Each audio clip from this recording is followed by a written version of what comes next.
My name is Richard Caldwell. I'm in my late 30s now, and for most of my adult life I've worked in roles that reward consistency over charisma, operations, compliance, the kind of work that keeps systems from breaking but rarely earns applause. If you passed me on the street, you wouldn't look twice. I've been told I have a forgettable face, a steady voice, and a habit of listening longer than I speak. People often mistake that for passivity. Some assume I lack ambition. Others assume I'm harmless. I don't correct them. This story isn't about proving anyone wrong in a loud way. It isn't about revenge or exposing villains or delivering some cinematic takedown. It's about what happens when quiet people are underestimated long enough that disrespect starts to feel normal to everyone except the person carrying it. It's about family dynamics that look polite on the surface and corrosive underneath. And it's about a single afternoon that redefined how I understood myself, my silence, and my responsibility to my own dignity. My mother read my failures aloud during my grandfather's birthday lunch. It sounds almost absurd when you say it plainly, like a misunderstanding that could be cleared up with a laugh. It wasn't. There were place settings, folded napkins, a cake with too many candles, and relatives who believed they were gathered for something warm and celebratory. Shame was served with cake. And everyone ate. What follows is not a story of sudden bravery. I didn't stand up and shout, I didn't storm out, I didn't confront anyone that day. In fact, if you had been there, you might remember me as the quiet son who smiled politely and helped clear the plates. That's why I want to tell this carefully, honestly, without dramatization. Because the most important changes in my life didn't happen in that room. They happened afterward, slowly, methodically, in ways no one else noticed until it was far too late to undo them. This is a documentary-style account of how a role gets assigned inside a family, how it hardens over time, and how silence, when chosen deliberately, can become leverage rather than weakness. There are no heroes here, and no monsters. Just people acting within habits they never questioned, and one person who finally did. I'm telling this story now not to shame anyone back, and not to ask for sympathy. I'm telling it because many of us have experienced moments where something small but deeply wrong happened in public, and we told ourselves it didn't matter. We swallowed it to keep the peace. We convinced ourselves that staying quiet was maturity. So before we go any further, let me ask you gently. Have you ever stayed silent in a moment that changed how you saw yourself, even if no one else noticed at the time? To my family, I was never a mystery. I was a category. Every system has one. Something useful, reliable, and easy to overlook. In ours, that was me. I was the son who didn't cause trouble. The one who showed up on time, remembered birthdays, and helped carry groceries without being asked. I listened when others spoke and didn't interrupt. I had opinions, but I shared them carefully, usually framed as questions, so no one felt challenged. Over time, people stopped asking what I thought at all. It wasn't intentional. It was efficient. At family gatherings, I was assigned tasks instead of conversations. Richard, can you grab more chairs? Richard, you're good with numbers. Can you help your uncle with his phone bill? I became the background hum that kept things running. When I wasn't there, someone noticed something was missing. When I was there, no one noticed me. And I accepted that role because it came with a certain moral reward, being needed. My mother liked to describe me as steady. Not impressive, not ambitious, just steady. She'd say it with a smile that suggested gratitude, but also limitation. Steady people don't disrupt, they don't surprise, they don't require much emotional investment. You don't worry about steady people, because they won't embarrass you. My younger cousins were praised for trying. My older relatives were praised for enduring. I was praised for not needing praise. At work, the pattern repeated itself. I wasn't the visionary or the loud problem solver. I was the person managers trusted to clean up quiet messes. If a process failed, I fixed it. If someone else made a mistake, I documented it and adjusted the system so it wouldn't happen again. I rarely received credit publicly, but my calendar stayed full because people depended on me. That dependency felt like validation. I mistook functionality for respect. No one ever insulted me outright. That's important to say. There were no cruel jokes, no shouting, no overt hostility. What existed instead was something more socially acceptable: omission. My accomplishments were summarized vaguely. My struggles were discussed freely, usually as cautionary examples, sometimes as jokes wrapped in concern. Richard's always been Different, my aunt would say. Not everyone is meant to lead. It was said lightly, conversationally, like an observation about the weather. When you're treated that way long enough, you start to participate in it yourself. You edit your own story before anyone else can. You downplay wins. You preemptively acknowledge flaws so others don't have to point them out. You become fluent in self-minimization. I learned how to smile at comments that landed a little too sharply. I learned how to laugh half a second late, just enough to signal I wasn't offended, even when I was. I learned that discomfort passes faster when you absorb it quietly. Inside the family, my identity solidified early. Richard is capable, but not impressive. Intelligent, but not exceptional. Dependable, but not someone whose trajectory needs protecting. If something went wrong involving me, it was safe to discuss openly. If something went right, it didn't need emphasis. This framing followed me into adulthood, long after I stopped needing permission. By the time my grandfather's birthday came around, the lunch that would later become impossible to forget, I was already fluent in this dynamic. I knew where I was supposed to sit. I knew when to speak and when to nod. I knew that my role wasn't to be celebrated, but to contribute to the smoothness of the day.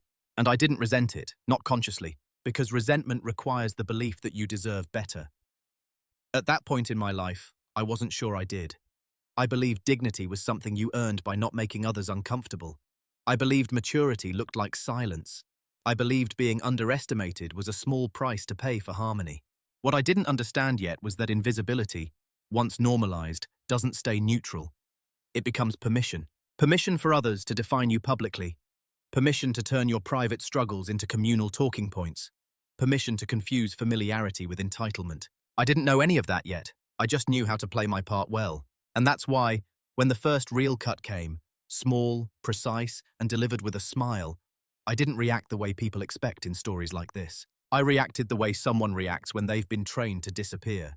The first time it happened, I almost missed it. That's the thing about small cuts. They don't announce themselves. There's no sharp pain, no immediate bleeding, just a brief sting that your body registers before your mind has time to object. You notice it later, when something brushes against it and reminds you it's there. We were in my mother's kitchen. Not a holiday, not a gathering. Just an ordinary weekday afternoon that had no reason to matter. She was sorting through a stack of papers at the table. Old report cards, documents, things she'd insisted on keeping for records. I was helping her reorganize some shelves, the way I often did when I visited. She picked up a paper and smiled, not at me, but at the memory she thought it represented. "Do you remember this?" she asked, holding it up.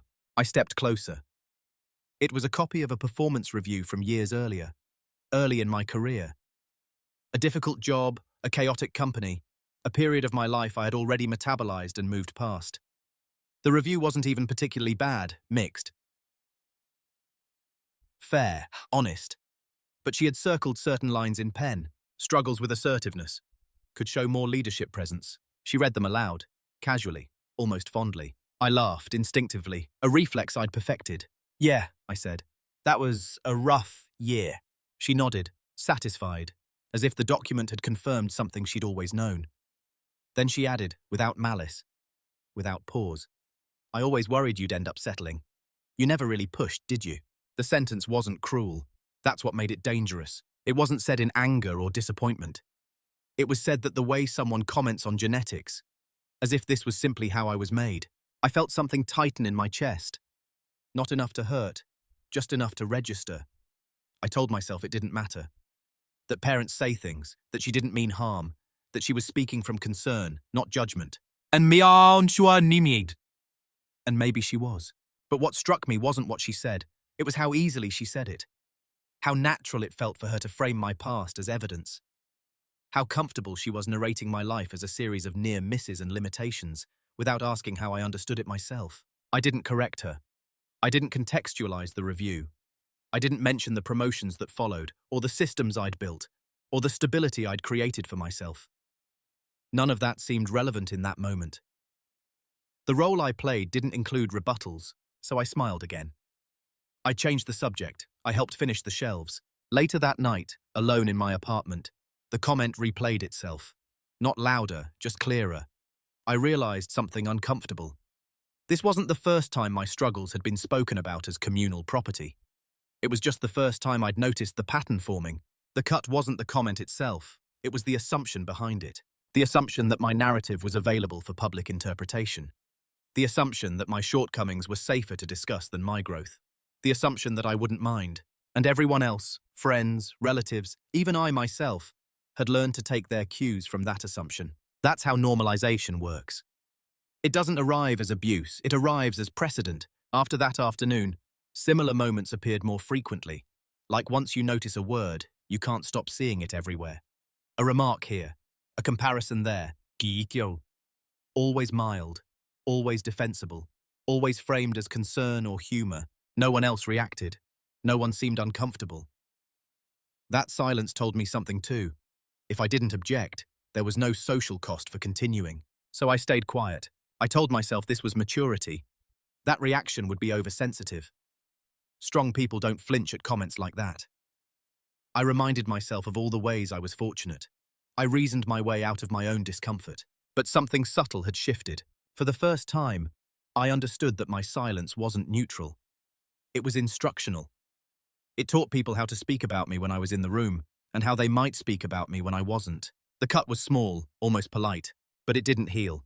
It simply taught the blade where to land next time. Once something happens twice, your mind stops treating it as an anomaly. After the afternoon in my mother's kitchen, I became more aware of how often my life was discussed in fragments, edited, simplified, and usually flattened into something cautionary. Not dramatic enough to challenge, not cruel enough to confront, just consistent enough to shape a narrative. At first, I kept giving everyone the benefit of the doubt. I told myself I was being sensitive, that adulthood meant tolerating commentary without needing to defend yourself. I had built a life that worked. I paid my bills. I was respected at work, even if quietly. Surely that mattered more than a few offhand remarks at family dinners. But repetition has a way of eroding rationalizations. It happened at my cousin's engagement party. We were standing in a loose circle, drinks in hand, the conversation drifting the way it always does when people run out of safe topics. Someone asked about my job. Before I could answer fully, my mother stepped in. "Richard's always been more of a behind-the-scenes type," she said warmly. "He's very good at supporting roles." Supporting roles. I smiled, nodded, and added a few neutral details about my work. No one questioned her framing. Why would they? It fit the version of me they'd been given over the years. I watched the conversation move on without me, like a train that didn't need my ticket anymore. Another time, an uncle joked about how I'd never been the ambitious one. It got a small laugh. Not malicious, just easy. I laughed too, because that's what keeps things moving. Humor, when you don't control it, becomes a way others control the tone. Each instance was minor. That was the problem. There was nothing to point to and say, this is unacceptable. There was only accumulation. I noticed that my failures, real or imagined, were spoken about more often than my decisions. My hesitations are more than my outcomes. If I took a risk, it was remembered as evidence of poor judgment. If I succeeded, it was framed as luck or assistance. I began to understand something uncomfortable. I was useful to the family as a reference point, a way to feel secure by comparison. A story that reaffirmed other people's choices. And I let it happen. I let it happen because challenging it would have required energy, and because silence had worked for me in other contexts. At work, being understated kept me out of politics. It made me trustworthy. It gave me access to information others didn't have. I assumed the same strategy applied everywhere. But families don't operate on professional logic. They operate on emotional habit. Every time I stayed quiet, I reinforced a hierarchy that had never been explicitly agreed upon. Every time I laughed something off, I trained people to believe I didn't mind. And because I didn't protest, they assumed they were being kind. That's how disrespect becomes normalized, through comfort. No one wakes up intending to diminish someone they love. They just repeat what's never been challenged.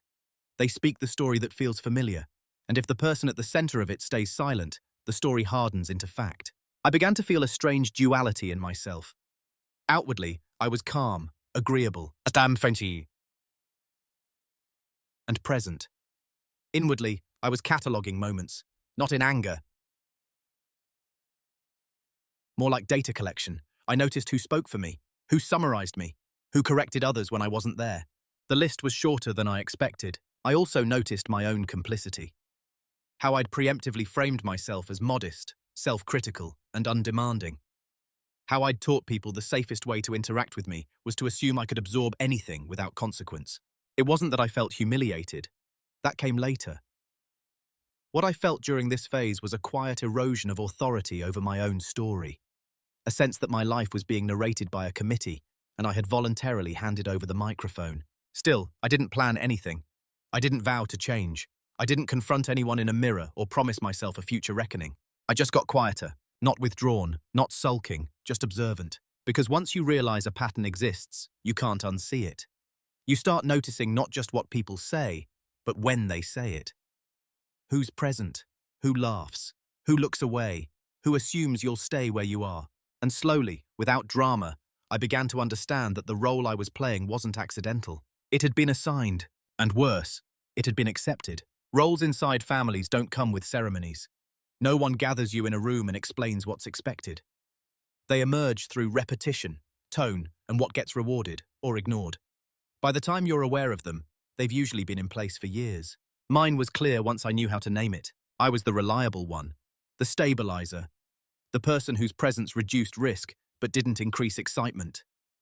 If something needed doing, I was capable. If something needed celebrating, I was optional.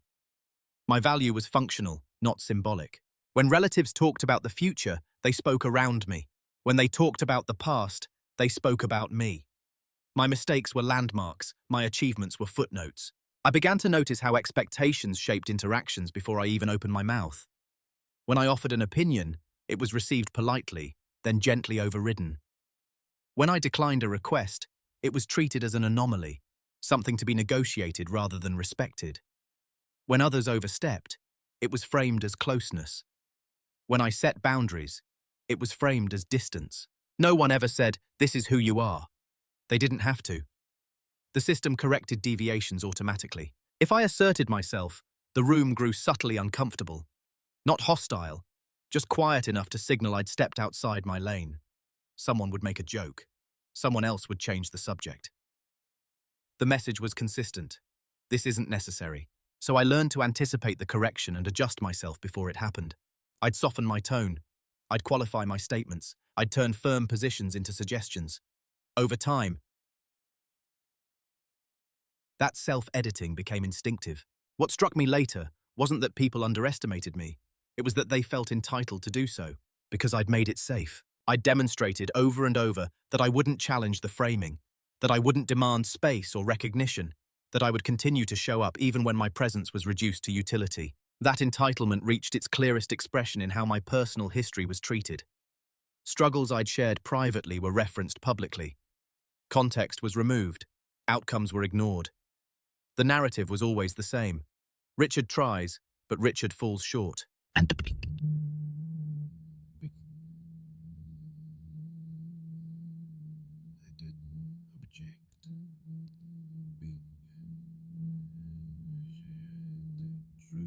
I don't say this to assign blame. I understand how families work. Everyone carries their own insecurities, their own need to feel competent or wise or justified. Having someone quietly absorb projection can feel like relief, but understanding doesn't erase impact. I started to feel like a fixed point in other people's stories rather than the author of my own. A supporting character whose primary function was to validate contrast. The one you mentioned to explain why you made different choices. And yet I was still invited, still included, still depended on. That's the trap of the role I was assigned. It doesn't look like rejection. It looks like inclusion without agency. The realization didn't make me angry. It made me precise. I began to see that my silence wasn't just avoidance. It was participation. By staying quiet, I was co-signing a version of myself that no longer fit. And more importantly, I was allowing others to believe that this version would remain stable indefinitely. They thought I would always be there, always available, always unthreatening. They thought my boundaries were theoretical. What they didn't notice was that I had stopped seeking validation from the system that diminished me. I no longer corrected misconceptions, but I also stopped internalizing them. The energy I used to spend managing others' comfort began to consolidate inward. I didn't announce a change. I didn't withdraw affection. I didn't punish anyone. I just stopped needing them to see me accurately. That's when something subtle but irreversible began to shift. Because once you stop performing a role for approval, You can start examining what leverage you actually have, quietly, patiently, without anyone realizing the rules are about to change. The shift didn't happen on a dramatic day. There was no argument, no raised voice, no moment where someone finally went too far and forced a reaction out of me. If anything, it happened on a day that felt deliberately ordinary, so ordinary that it took me years to understand why it mattered. It was lunch for my grandfather's birthday. Milestone birthdays carry a certain gravity in families. People arrive early, they dress carefully, they rehearse warmth. This one was held at my parents' house midday, sunlight cutting across the dining table in a way that made everything look softer than it really was. There were 12 of us. Cake ordered in advance. Candles are already counted. I arrived on time, as usual, with a wrapped gift and no expectations beyond being useful. I helped set the table. I poured drinks. I asked my grandfather about his health, listened to the same stories I'd heard before, and nodded in the right places. I was fully inside my role. Lunch moved along predictably. Conversation stayed safe. People laughed in small, contained ways. When the plates were cleared, my mother stood up with a folded stack of papers in her hand. She smiled and said, "Before cake." I thought it would be nice to share something. I didn't look up right away. I assumed it was a toast. "It's about Richard," she continued. That got my attention. She explained, cheerfully, almost proudly, that she'd recently been organizing old things and came across notes she'd kept over the years. School feedback, career summaries, personal observations. She said she thought it would be meaningful, on a day about family and legacy, to read a few excerpts, to show how much love and concern had always gone into raising me. I remember the quiet that followed, not an alarm, not resistance, just polite anticipation. She began to read, not everything, just selected parts, the rough edges, the doubts, the moments where I'd struggled, hesitated. And unknown direction. She framed each one as evidence of resilience, but the structure did something else entirely. Stripped of context, read aloud, they sounded like a ledger of shortcomings. "Richard has always had potential," she read, "but he tends to avoid conflict. Very intelligent, but lacks assertiveness. Needs guidance to stay on track." She didn't look at me while she read. She looked around the table, meeting other people's eyes, inviting shared understanding. There were nods, soft smiles, a few murmured sounds of recognition. I felt something distinct in my body, not panic, not anger, a kind of clarity so sharp it almost felt like calm. Shame was served with cake, and everyone accepted the plate. I didn't interrupt. I didn't stand up. I didn't correct a single line. My hands stayed folded. My expression stayed neutral.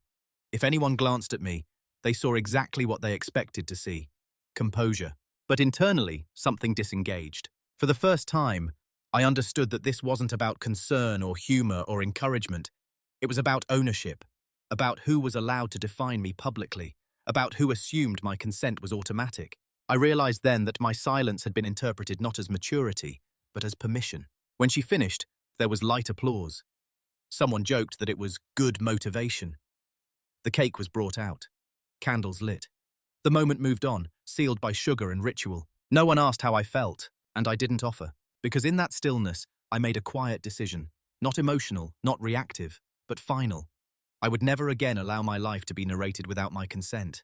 Not through confrontation, not through spectacle, through structure. That lunch didn't make me angry. It made me precise. It marked the end of something I had outgrown without noticing. The role didn't fit anymore, and I had no intention of wearing it again. After lunch, nothing changed on the surface. That's important. There was no fallout, no awkward phone calls, no apologies. In the days that followed, my mother texted as usual. Relatives shared photos from the birthday. Someone commented on how nice it had been. The system reset itself with impressive efficiency, and I participated, I replied politely. I thanked people for hosting. I asked about leftovers. From the outside, it looked like I'd absorbed the moment the way I always had, quietly, without friction. But internally, the meaning of my silence had shifted. Before that day, my quiet had been reactive. A way to keep peace, a way to avoid appearing sensitive, a way to maintain belonging. After that day, my silence became deliberate, not as punishment, as calibration. I stopped explaining myself, not just to my family, but to anyone who hadn't earned access to my internal reasoning. I noticed how often I used to justify decisions preemptively, as if anticipating skepticism. I let that habit go. When my mother made small, familiar comments about how I preferred stability or how I never liked taking risks, I didn't correct her. I didn't agree either. I simply let the statements exist without reinforcement. No laughter, no elaboration, no self-deprecation to soften the edges. At first, this made people slightly uncomfortable, not enough to comment on, but enough to notice. Conversations paused half a second longer than usual. Someone would fill the gap. The dynamic adjusted. I also stopped volunteering information. This was harder than it sounds. For years, I'd believed transparency was a form of trust. If I shared openly, people would understand me better. What I hadn't realized was that in my case, transparency had become a resource others used to narrate my life for me. So I reduced access, not abruptly, gradually. I shared less about work, less about plans, less about internal doubts. I kept my answers accurate but incomplete, not evasive.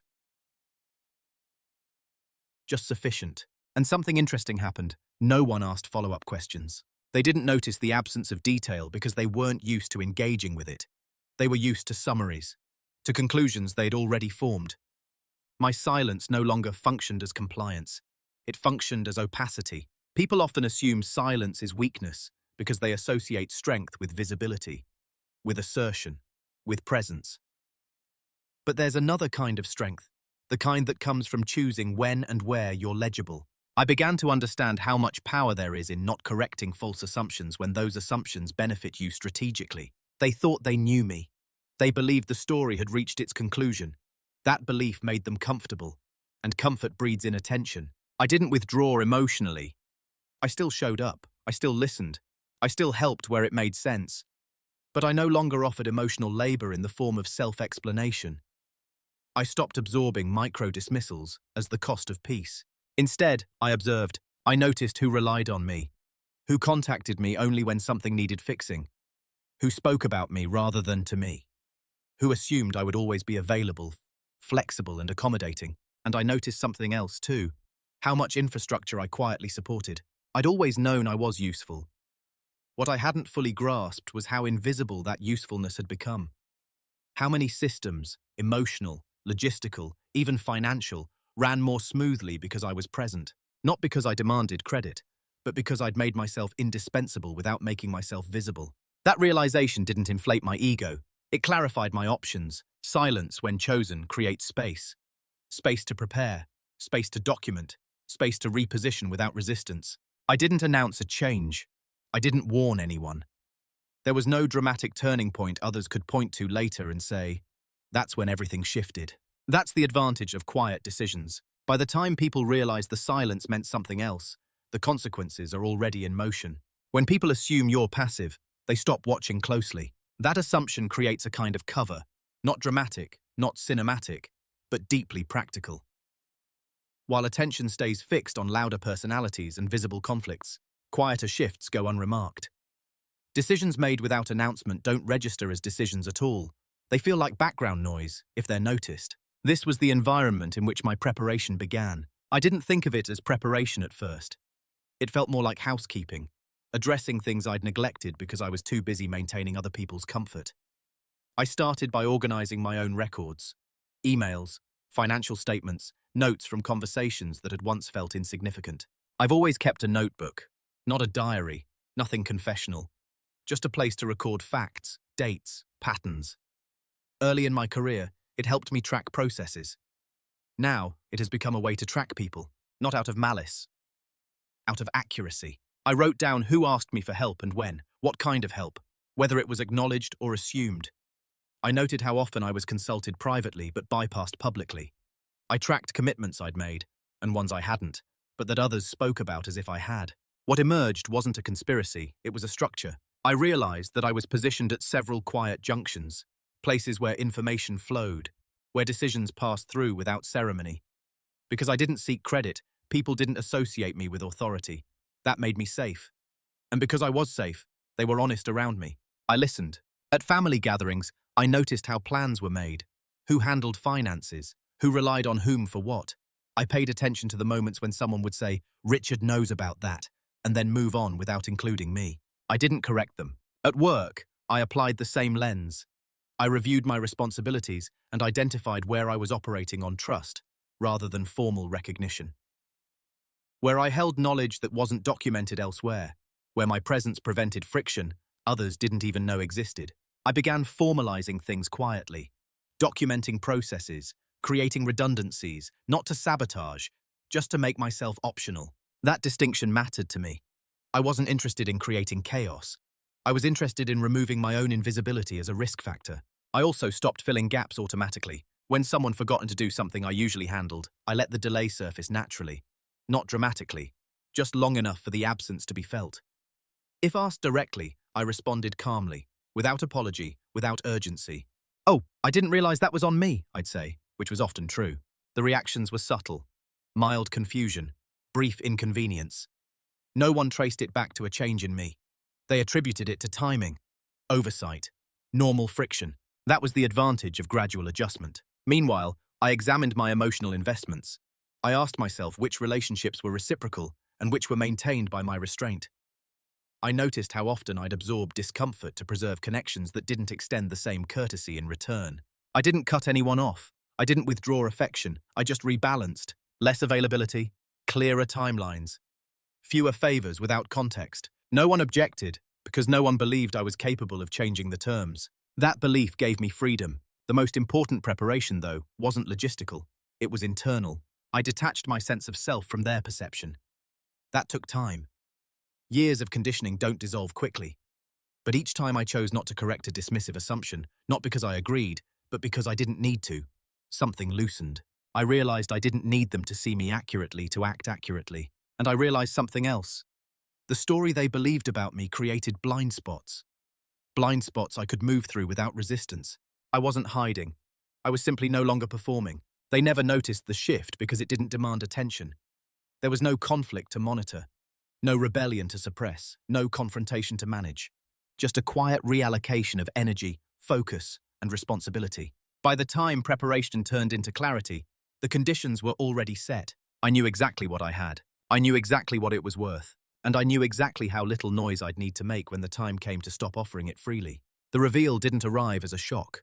There was no sudden discovery, no dramatic document uncovered in a drawer, no single conversation that changed everything. What I uncovered came together the way most truths do when you're paying attention, slowly, quietly, and with an almost disappointing lack of spectacle. That's how I knew it was real. Over time, as I documented patterns and reduced my emotional noise, something became clear. I wasn't just useful, I was central. Not in the way people talk about power, but in the way systems actually function. In my family, I was the informal stabilizer. I helped manage logistics that no one labeled as a responsibility. I mediated misunderstandings without calling them conflicts. I handled practical matters, forms, timelines, decisions, that others avoided because they were tedious or emotionally loaded. Because I never announced this role, it never appeared in anyone's mental map. But when I stepped back even slightly, the friction surfaced immediately. Someone missed a deadline. Someone else assumed something had been handled when it hadn't. Confusion appeared in places that used to feel smooth, not catastrophic, just uncomfortable enough to notice. No one blamed me. They didn't think to. At work, the realization was even clearer. I reviewed my scope and saw how much institutional memory I carried. Processes that existed only because I maintained them, exceptions I'd learned to anticipate, decisions I'd quietly shaped by presenting options in a certain order. I wasn't powerful in a visible sense. I was powerful in a structural one. And structures don't protest when you step out of them. They simply stop working the same way. That was the private reveal. My value wasn't tied to approval. It was tied to continuity. And continuity, once interrupted, creates consequences without confrontation. This understanding didn't make me feel triumphant. It made me calm. For the first time, I saw a path forward that didn't require me to correct anyone, defend myself, or demand recognition. I didn't need them to admit they'd misjudged me. I didn't even need them to notice me. I only needed to stop compensating. The most important part of the reveal wasn't what I had. It was what I didn't owe. I didn't owe endless patience. I didn't owe emotional availability to people who used it carelessly. I didn't owe transparency to those who treated my vulnerability as communal property. And crucially, I didn't owe an explanation before changing my behavior. That last one took time to accept. For years, I'd believed that decency required justification, that if you altered a dynamic, you owed people the comfort of understanding why. But I began to see that this belief had only ever applied in one direction. They had never explained the role they assigned me. They had never asked for consent before narrating my life publicly. They had never checked whether their assumptions were still accurate. They had simply proceeded. So could I. The reveal was private because it had to be. The moment it became public, it would be challenged, negotiated, softened. I wasn't interested in debate. I wasn't interested in reforming the system. I was interested in exiting it cleanly. I remember sitting alone one evening, notebook open, reviewing what I'd written over months. Dates, requests, patterns, dependencies. The evidence wasn't emotional, it was logistical, and that was the most grounding part. There was no need for anger, no need for moral superiority, just alignment. I finally understood that my silence, my patience, my reliability, things I'd been taught were personality traits, were actually resources. Resources I could allocate differently. That knowledge didn't make me reckless, it made me deliberate. Because once you see leverage clearly, you don't rush to use it. You respect it. You plan around it. You choose the moment when action will speak for itself. And I knew that moment was coming. Not because I wanted to prove anything, but because continuing as I was would have meant agreeing, silently, permanently, to a version of myself that no longer existed. Once you understand your leverage, you reach a quiet crossroads. It doesn't look dramatic. There's no ticking clock, no urgent pressure. Just a clear awareness that continuing forward as you are is itself a decision. And that decision has consequences. I saw 3 paths in front of me. The first was the easiest. Do nothing. Absorb the moment from my grandfather's birthday lunch the way I'd absorbed everything else. Let time smooth it out. Convince myself that intent mattered more than impact. Maintain harmony at the cost of internal erosion. I knew exactly where that path led. I'd already been walking it for years. The second option was confrontation. Sit my mother down. Explain how humiliating it felt. Ask for acknowledgement, maybe an apology. Attempt to renegotiate the role out loud. This option appealed to a younger version of me, the one who still believed clarity automatically produced change. But the more I considered it, the more I understood the risk. Confrontation would turn the focus onto my emotions rather than the behavior. It would invite debate, reinterpretation, and defensiveness. Worst of all, it would confirm the very framing I wanted to escape, that I was sensitive, reactive, and in need of reassurance. The third option was quieter, slower, and irreversible. It involved no announcements, no emotional processing sessions, no requests for understanding. It involved changing my behavior in ways that didn't require permission, choosing where I showed up, choosing what I supported, choosing what I no longer absorb. This option didn't offer immediate relief. It required patience and discipline, and the willingness to let people misunderstand my silence one last time. But it respected my values. I have a moral code that's always mattered to me, even when I didn't articulate it clearly. I don't humiliate. I don't retaliate emotionally, and I don't create chaos to prove a point. If consequences were going to happen, they needed to arise from structure, not spite. So I chose the third path, the irreversible one. That decision didn't come with a rush of empowerment. It came with a sense of gravity. Because I knew once I started reallocating my presence, I couldn't pretend later that I hadn't noticed what was happening. I would no longer be able to say, I didn't realize they relied on me that much. I would no longer be able to say, they didn't mean it that way. Clarity removes plausible deniability, from yourself most of all. I remember thinking very calmly, if I step back and things collapse, that tells me everything I need to know. And if they don't collapse, if they adapt, if they grow more respectful, if they recalibrate, then that tells me something too. Either outcome would be honest. I also accepted something difficult in that moment. This choice might cost me relationships. Not explosively, not all at once, but gradually, through distance and discomfort. I didn't see that as a punishment. I saw it as filtration.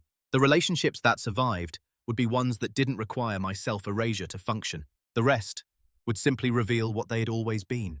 I didn't write anyone a letter. I didn't make a vow. I closed my notebook, put it back on the shelf, and went to bed. The next morning, nothing looked different. That's how you know you've chosen a structural path. The world doesn't react immediately. It just keeps moving, until one day it realizes something essential is no longer where it expected it to be. From that point on, every small decision mattered. Which calls did I return? Which favors did I accept? Which responsibilities I clarified or declined? No drama, no explanations, just consistency. Because once you choose the irreversible path, you don't announce it. You live it. If you want to know how deeply people rely on you, stop compensating and watch what surfaces. That was the principle guiding me as I began to move differently, not loudly, not definitely, just with intention. I didn't make declarations. I didn't set ultimatums. I didn't withdraw all at once. I adjusted my availability the way you adjust a dial, slowly enough that no one panics, but clearly enough that the system has to recalibrate. At work, I formalized boundaries that had never been written down. I clarified the scope in meetings. I documented processes I'd once held in my head. When asked to take on tasks outside my role, I responded with neutral questions. Is this a priority? Who owns this long term? What's the deadline? Those questions did more than any refusal ever could. They forced visibility. They exposed assumptions. And because they were reasonable, no one could object without revealing something uncomfortable. I stopped staying late to clean up problems I hadn't caused. Not abruptly, just selectively. If something failed, because I wasn't there to catch it, I let it fail cleanly. No commentary, no blame, just consequence. At home, the shifts were even quieter. I no longer preemptively managed family logistics. I didn't remind people of dates. I didn't follow up on plans that weren't mine. If someone needed help, they had to ask directly and accept a direct answer. Sometimes that answer was yes, sometimes it wasn't. Both were delivered without apology. My mother noticed first, though she couldn't name what had changed. "You've been busy lately," she said once, lightly. "I've been focused," I replied, which was true. I didn't offer details. I didn't soften it with humor. I let the statement stand. There were small moments of confusion, missed connections, mild frustration. Nothing dramatic enough to demand a conversation. Just enough friction to signal that the old defaults no longer applied. What surprised me was how long it took for anyone to connect these moments to me. They didn't say, "Richard isn't doing what he used to do." They said, "Things feel more complicated lately." That distinction mattered. It meant my identity, as the steady, invisible stabilizer, was still intact in their minds. They hadn't updated the model, and because they hadn't, they couldn't respond strategically. Meanwhile, I was careful. I made sure every action was defensible. Every boundary is reasonable. Every choice aligned with my stated values. If questioned, I could explain calmly, without exposing the larger pattern. I wasn't playing a game, I was exiting one. And exits, when done quietly, rarely trigger alarms. I also paid attention to my own impulses. The urge to step in. The reflex to smooth things over. Years of conditioning don't disappear just because you've made a decision. There were moments when staying silent felt unnatural, even wrong. In those moments, I reminded myself, this discomfort isn't danger, it's withdrawal. What I was withdrawing from wasn't responsibility, it was self-erasure. As weeks turned into months, the consequences began to stack. Not catastrophically, but noticeably. Projects at work slowed. Family plans required more coordination. People who'd once relied on my quiet efficiency began bumping into each other's blind spots. Still, no one confronted me. They couldn't. There was nothing to accuse. No broken promises, no emotional outbursts. Just a new consistency that didn't center them. That's the power of moving in silence. It doesn't provoke resistance because it doesn't announce opposition. It simply changes the terrain. And once the terrain changes, people have to adapt, or reveal how much they'd been leaning without acknowledging it. I wasn't seeking that reveal. I wasn't waiting for an apology or recognition. I was watching for understanding, and I was prepared for what it would mean if it never came. Consequences rarely arrive with announcements. They show up as an inconvenience first, as mild confusion, as things are taking longer than they used to.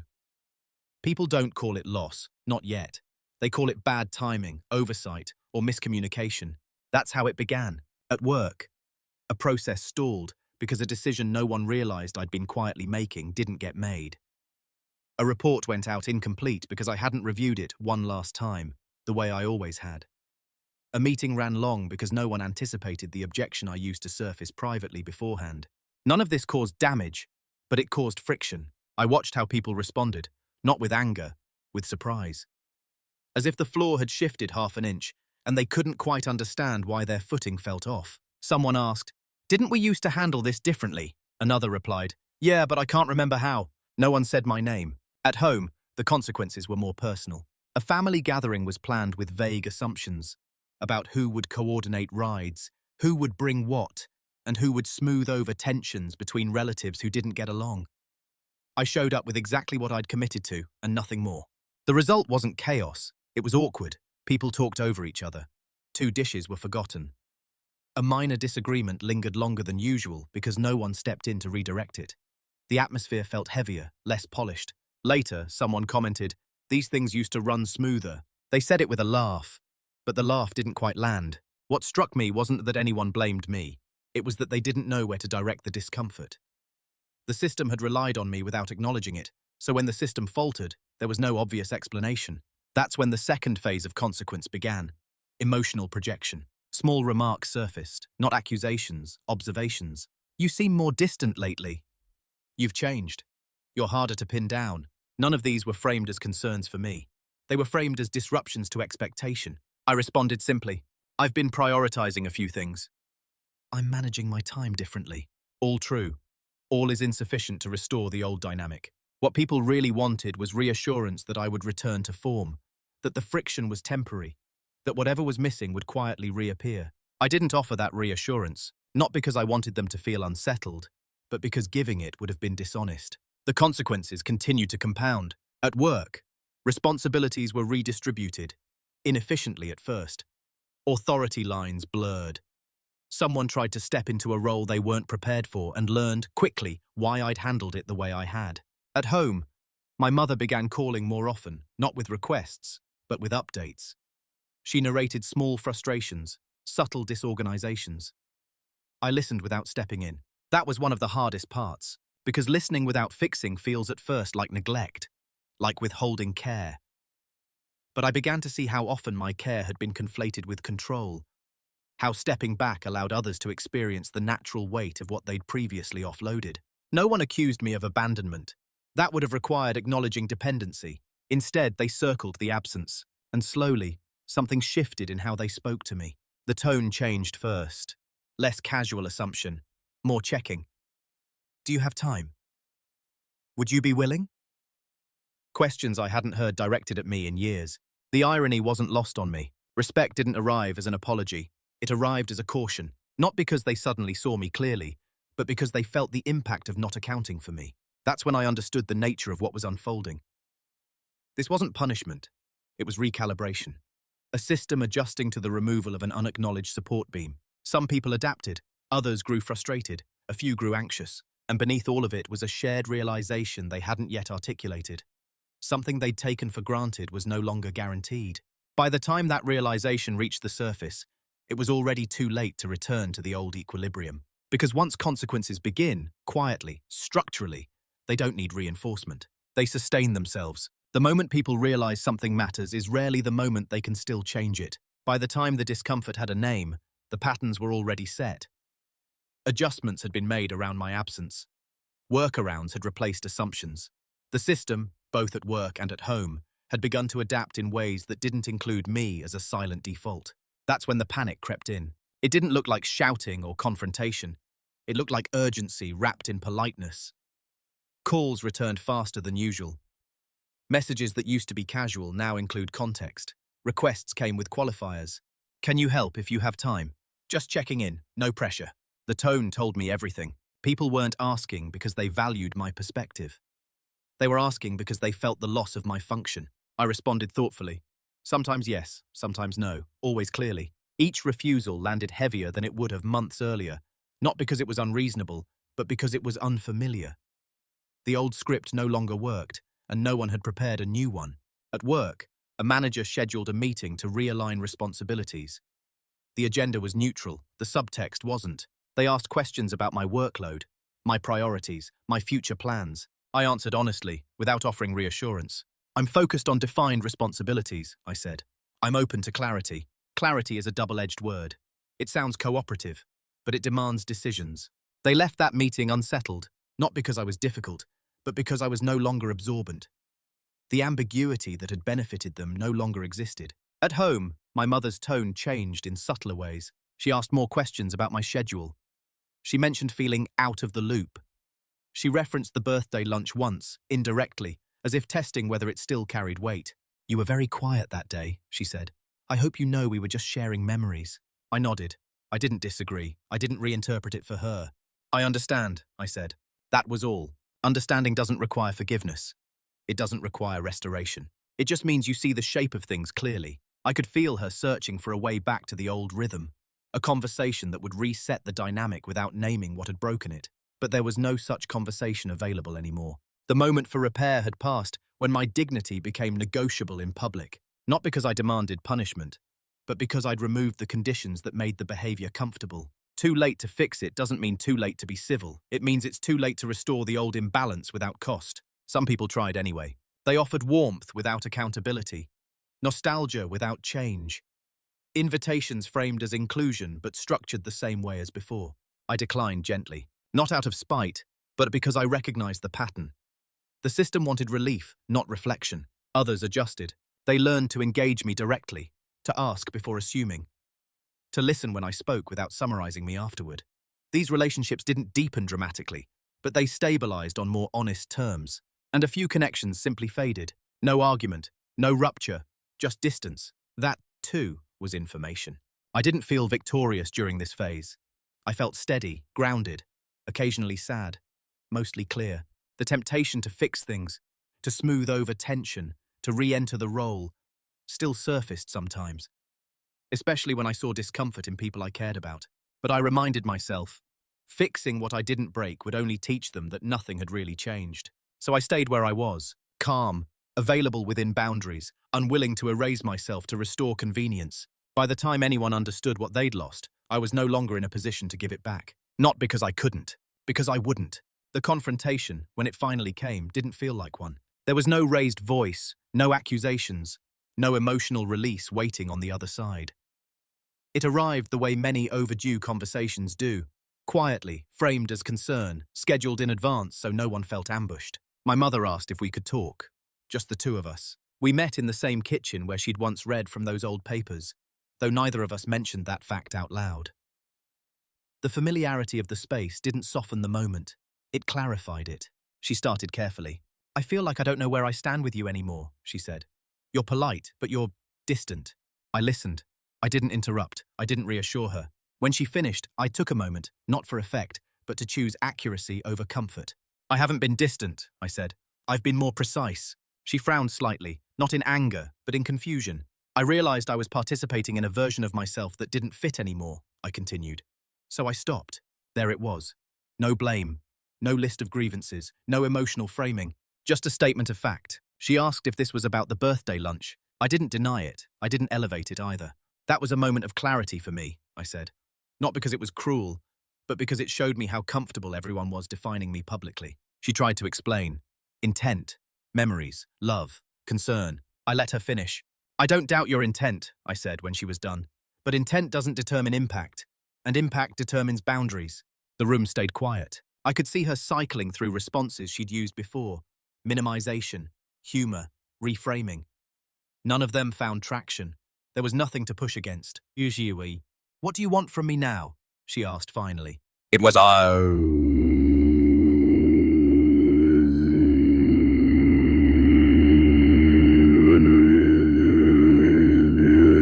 I want to be spoken about as if I'm in the room, I said.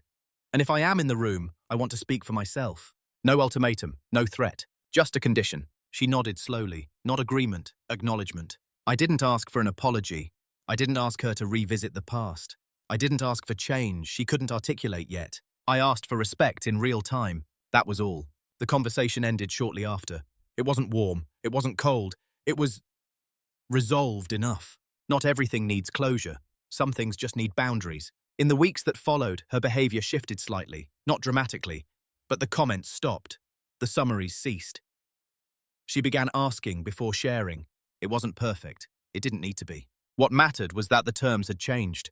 The confrontation didn't restore closeness. It established clarity. And clarity, I've learned, is often the most compassionate outcome available. I don't describe myself as changed anymore. Change implies a before and after that can be neatly contrasted. What I experienced was more like alignment, a gradual return to something I'd always had but hadn't been allowed to inhabit fully. I'm still quiet. I still listen more than I speak. I still prefer systems over spectacle. None of that disappeared. What disappeared was the need to be agreeable at my own expense. I understand now that calm doesn't require self-erasure, that patience isn't the same as endurance, and that being reliable doesn't obligate you to be endlessly available. These distinctions sound subtle, they aren't. In my work, I'm still respected, but now visibly so. Not because I demanded recognition, but because my contributions are defined rather than assumed. I say no more often. I say yes with intention. My role has edges now, and those edges protect the center. In my family, I occupy less space, but it's mine. I attend fewer gatherings. I stay for shorter periods. When I speak, I don't soften my statements to manage reactions. If something doesn't concern me, I don't express concern. If something does, I address it directly or not at all. Some relatives still see me as distant. I let them. Others have adjusted. They engage differently, more carefully, with more curiosity. Those relationships feel quieter, but sturdier, and some connections faded without ceremony. I don't mourn them the way I thought I might. Distance revealed how much of the bond had been maintained by my compliance rather than mutual understanding. The most important change, though, is internal. I no longer feel the urge to correct misconceptions unless they affect my life directly. I don't rush to explain decisions that stand on their own. I don't confuse being understood with being respected. I've learned that people don't need access to your interior to treat you well. They just need to understand that access isn't guaranteed. I still carry that leather notebook. I use it less now, not because I stopped observing, but because I trust myself to act without over-documenting the moment. I don't regret staying quiet at my grandfather's birthday lunch. That surprises some people when I say it. I don't regret it because silence, in that moment, showed me exactly what I needed to see. It gave me a clean data point. It stripped away rationalizations. It clarified the system without provoking it. Loud resistance would have muddied the lesson. Quiet withdrawal revealed it. If there's a dominance in this story, it isn't about power over others. It's about authority over self. The authority to decide where your energy goes. The authority to refuse roles you never agreed to play. I don't carry bitterness. I don't replay conversations in my head anymore. I don't fantasize about being vindicated. I simply live differently. And in that difference, I've found something steadier than approval. I've found authorship.